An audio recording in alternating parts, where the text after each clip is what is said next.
Guys, ngayon guys, nag-aaway sila dahil wala na magtutulak sa kanya. Gusto niya maglaro dahil wala kaming ano-ano dito sa bahay namin. Kaya dito kami gumawa kami ng bahay-bahay ngayon. At guys, ang ginawa ng cousin ko guys na babae guys, tignan nyo guys. Yun guys oh, wala siyang kalaro guys. Kaya yung one ko oh, umuugyo-ugyo. Dito pala ako sa sanga, o tingnan nyo sa sanga, o dito sa sanga, o inihimo namin ito ng istambayan. Kaya ayun o.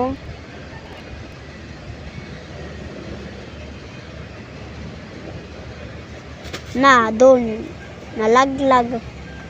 Bakit ka kasi hindi nag-iingat? Pupunta. Chat na naman. Naman siya o.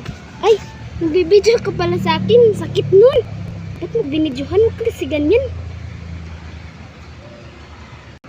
Sige ngayon guys, off ko ng video guys dahil tapos na to guys at may gagawin pa kaming kalukuhan sa mga cousin ko guys. Bye bye guys.